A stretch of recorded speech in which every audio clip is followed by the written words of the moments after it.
Hello, good morning. Welcome back to the channel. Welcome to another pre-market live stream. This is Trading Futures Live. My name is Franco. Welcome back. Welcome Stack, Soccernatic, and Taurus.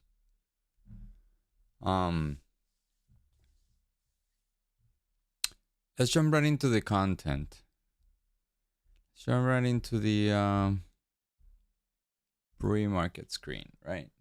We did have a few earnings, but before we talk about that, I will review the XLF. We did have some reports coming out today. Oh no, this is all news. Let's go here. Okay, we did have retail sales, a little bit better than expected. Year over year, 8.41%. The retail sales month over month came a little lower than expected. And then we have inflation expectations, 5-year inflation expectations at 10, and consumer sentiment. So we will put alerts for those reports when they come out. And then we have the CFTC reports coming out later. We will review them tomorrow in the live stream. Okay? All right, let's talk about the dollar. Thank you, buddy. Thank you for being so consistent with me. Okay. I figure people sometimes they don't find what they're looking for in a channel, and they jump back and forth. But you guys are proving that consistency can make you better. Okay. I think consistency is everything, in everything, not only in trading, but in all regard in your life. All right, so here's a dollar chart. Yesterday we had a spectacular reversal, and I want to talk about the dollar today because I'm going to do something that I didn't do yesterday. And I realized that my analysis on the pre-market was weak. That's why I couldn't adapt during the trading session, and I was just expecting the reversal at any time when the long was unfolding. I was just expecting a reversal at any time to revisit those lows, right? But I was so wrong, and I figure it's because I didn't do the analysis correctly. All the time when we look at the dollar in the morning, I do draw a few scenarios, right? And I think that's wise, and that is very important for me to do every day. And if you go watch my pre-market yesterday, I was rushing a little bit, and I didn't do all scenarios for the dollar, okay? And the reality is that I missed some of the very important areas that were there that I did not pay attention, or I didn't want to pay attention, right? I was completely biased to the short side yesterday. Fortunately, did not cost me too much money. But I could have got a long trade. I know it's easy to see it in hindsight, but actually I was too biased to the short side. Okay, so the few scenarios that I missed yesterday was the dollar was reaching this supply, right? So this is 9:30 a.m. So this supply was actually valid. And then we came back here during London, after London opened, and then we collapsed. So this is an area that actually was very important, and I was not paying attention, right? Yes, the dollar was dropping with the news on the CPI. We had this huge spike to the upside, but where to? Right? We didn't blow this area. So we didn't have a continuation, or let's say we didn't cross the area. Okay, so I needed to pay attention to this area, and I was completely oblivious. Okay, then I was expecting the dollar to continue to the upside. Here never happened, and then here never happened, and then finally got to this demand, but the market was already up 1 to 2%. Okay.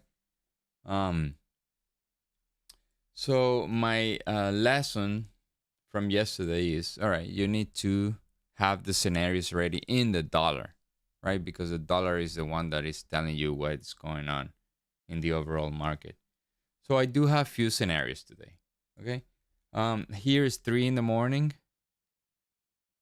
Here's 3 in the morning, and here is the drop from yesterday. So I do have this scenario, right? If we come back from here, which is very possible, then we could short the market, right? If we continue here and we blow through this, come back, and a continuation for this, you could short the market, right? Now, if you come down here, you blow through this demand, and you have a bit of rejection right here, come back, then you can long the market, okay? Another scenario is you can either come here,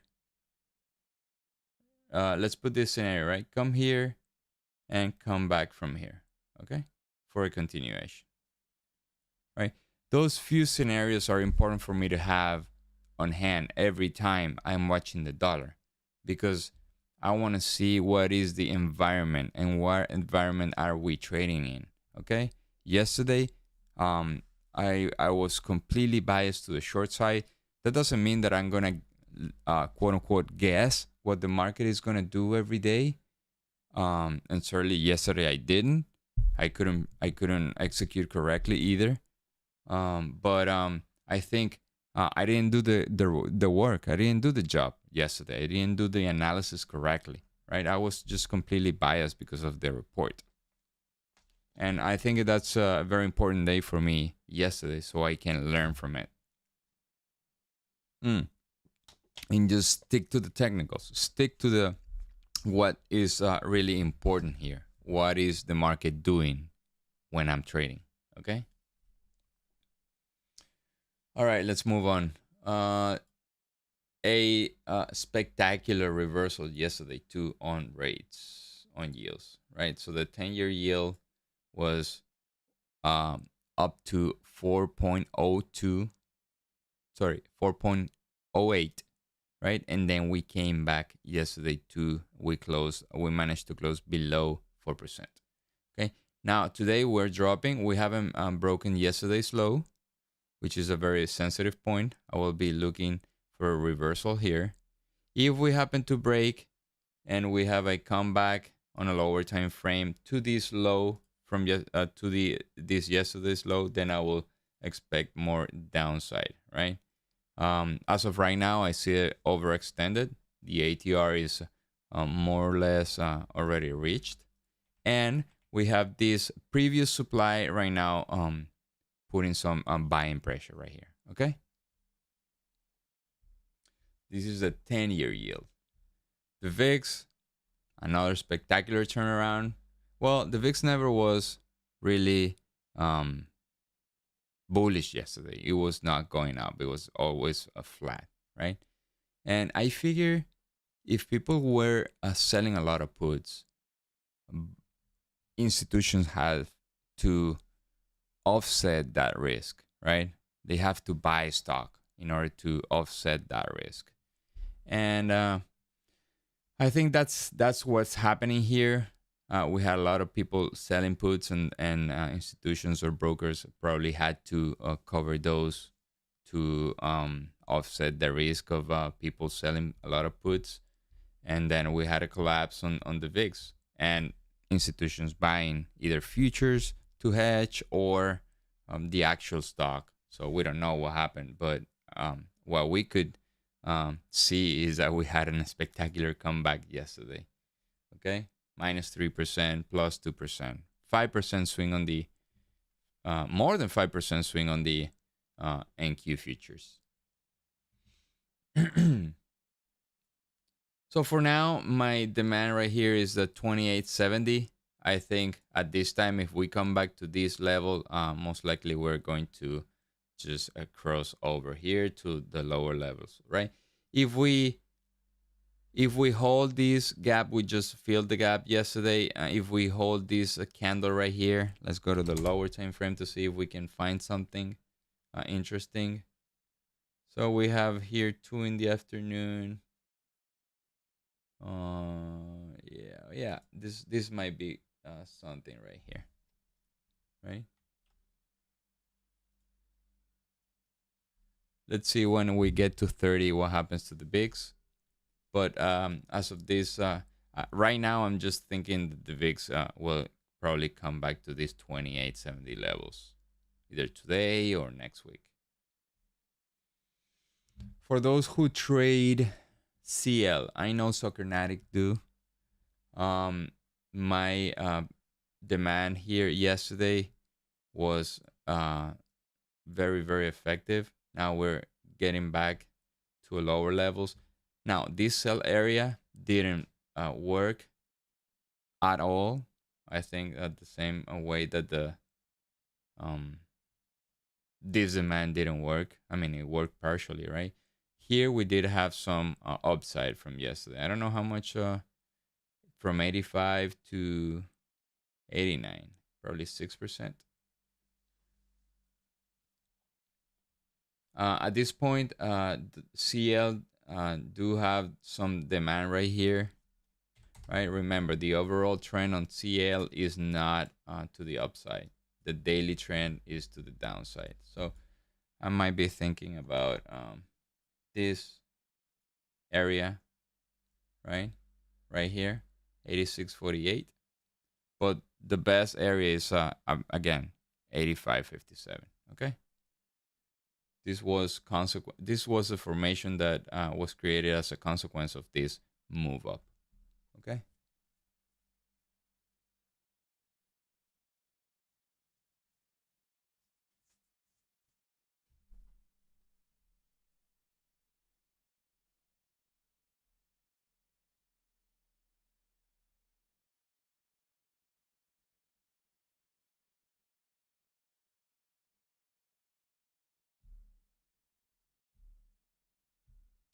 Remy, I don't get your question. Sorry about that.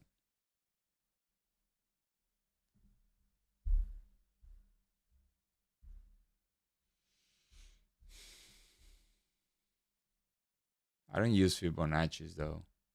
I know a lot of people uses and they work. I think everything works. I just use whatever works for me. All right. So that's CL. Let's go over the ES. So the ES, ooh, we had a move up just now, right? So I do have a supply right here, and I was watching. This was the unemployment report that came out last Friday. Um, so the job numbers pushed price down. Now we're coming back to that level, right? Before I dissect this ES, I want to just go to the weekly and hide these. So we're having a very bullish week, right? Look at the weekly chart.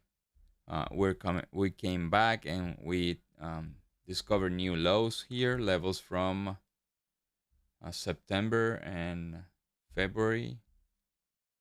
Oh no, we never got to this 3400. Yes, this was the level that I was watching yesterday. So we came to the 3500 and then we rejected spectacularly yesterday, right?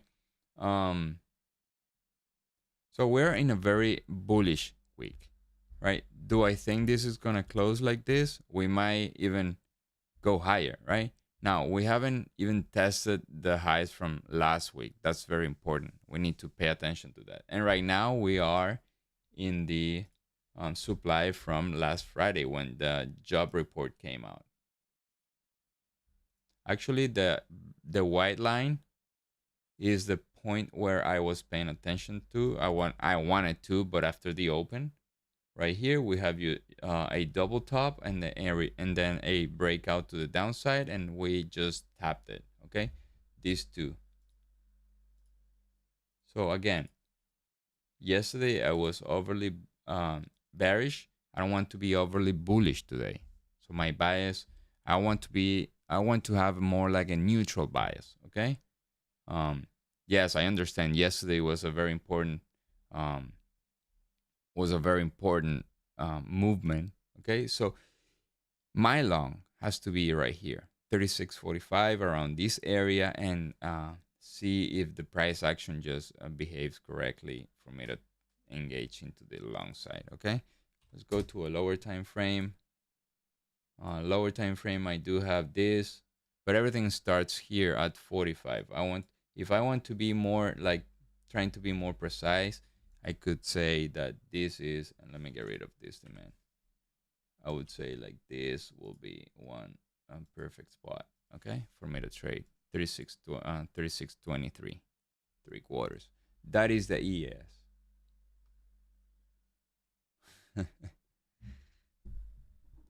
All right, so let's continue on here. We do have some bear trap right here, if you will. So this is 12. So you have the overnight right here. This is the overnight low. Remember, the overnight low is very important point. Okay. The overnight low is here. We could have a bear trap right here, 36.46. It looks pretty bullish to me. But I until we break this supply, I would say we probably could do this, right? And I will take this same area, but in the NQ regardless, right? So this is a bullish case for the ES. Now the bearish case is a formation right here. I want to clear out all these pivots right here on the overnight. These pivots on the overnight, I want to clear them out, right? Meaning I want something like this, right? Clear them out. I know that they're not working, and then try to see if I can take this short, okay? If I have a bearish case today. Why I do think these pivots are very important, this overnight from yesterday. So this overnight after the yesterday's move are putting some pressure here, okay? If sellers are active here and they get squeezed, they're being squeezed right now. If price come back here to this level, they're gonna try to cover, okay? And if they try to cover, they will push prices higher, right? So you can see how the comeback to this level, right, is trying to hold right here the price. I don't know if you guys notice here, okay? Right here, the prices broke to the upside, came here to this overnight high, and then trying to push higher. Those are sellers that probably are being squeezed right here, okay?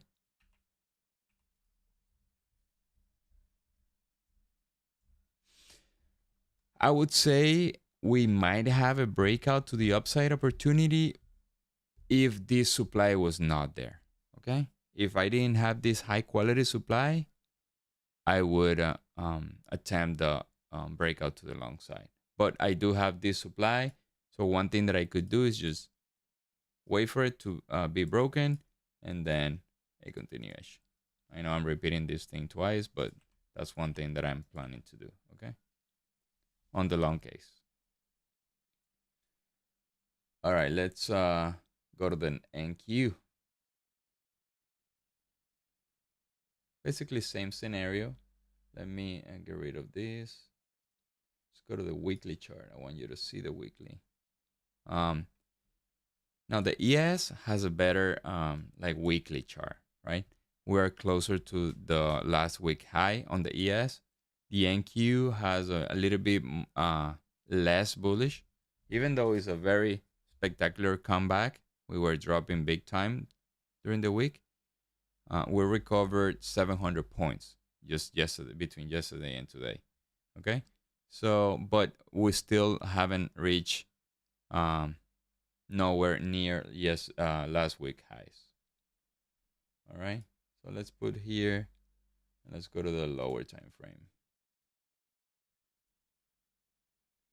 So I did have this 4-hour demand that I was completely not paying attention yesterday, and the thing worked perfectly. Now regarding the supply, that is where we managed to close, right? Yesterday, we were basically basing during the supply. Now, if we come back to 11,137 around this area, right now we are testing this supply, which is from 11,200 to 264. We are inside the supply, but the best supply is 379. That is the one that was created on Friday of last week, the job report, right? Why is this important? I do have this pivot, and then the job report came out, and we never came back to this supply. So this supply, the 379, is actually a fresh supply that I've had for a few days here. So I might, if we, sorry, I moved this thing. If we have this 379 today, I might take it limit order regardless of what is going on the environment, because this might be a place where we have um, a bunch of water just sitting there. Okay, so here is where the market started to drop. Then we came back, we created this area, and then from here we never came back to retest it. Okay, yeah, that's so hard, brother. Well, we're doing the same thing, right? Trying to forecast here. Regarding the long side, again, here is a very good area right here. Actually, we came here on the overnight, 11,009 3/4. Okay. Now, real quick, just wanted to show Apple, because Apple came to my demand, this blue line right here, and look the spectacular comeback from Apple yesterday.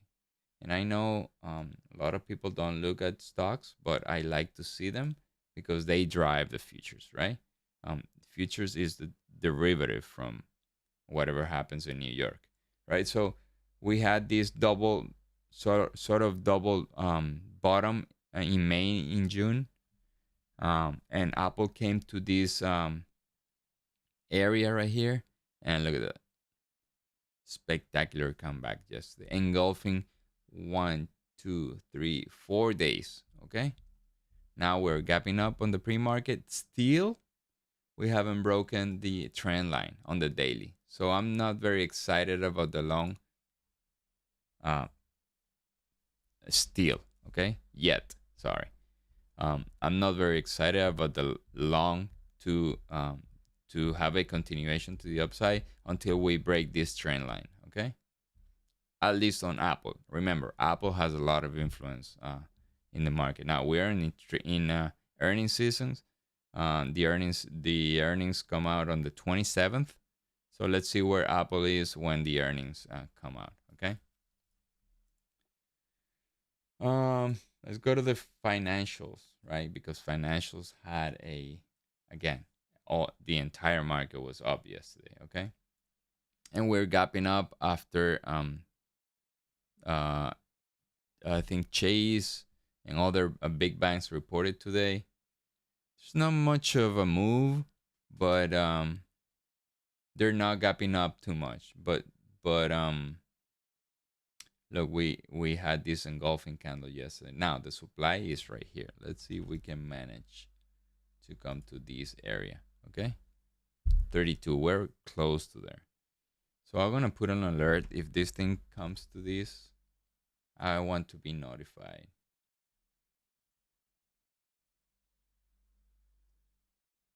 Yes. All right. Well, let's go to real quick, because Soccer Etiquette wants to see GC. I don't do GC. I just glance it, right? Um, Look, I gotta tell you, um, gold is coming from this 1730, and I gotta go back here to see where the real demand is. So I do have this. Let's see. And below this, I would have this.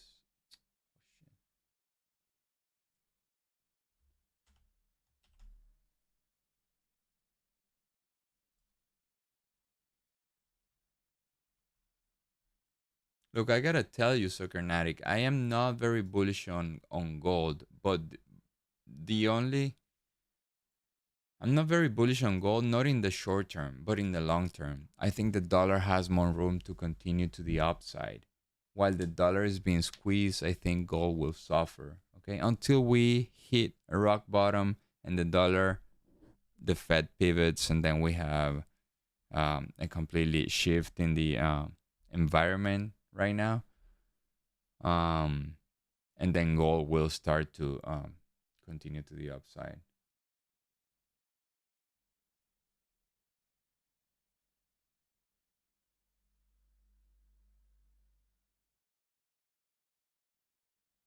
I know I don't use it, but I can look at it. I can look at it. Um, I do have a I call it portfolio lab in my trade station, so I watch stocks every day. Okay, because that's very important to watch, especially those big ones that move the market. Um, Look, Sokernatic, I don't think if we well gold came here yesterday and had a comeback, right? Given the spectacular turnaround on the dollar, and still gold didn't manage to break to the upside. So I think we have a very bearish case on gold. Probably 1611 will be a nice demand, right?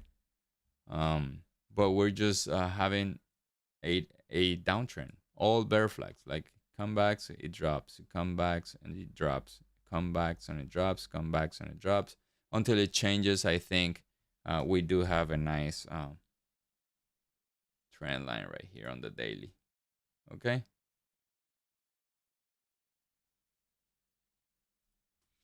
All right, guys. I'm gonna wrap up this video. See you guys in 10 minutes. Okay, for the live trading session. Thank you.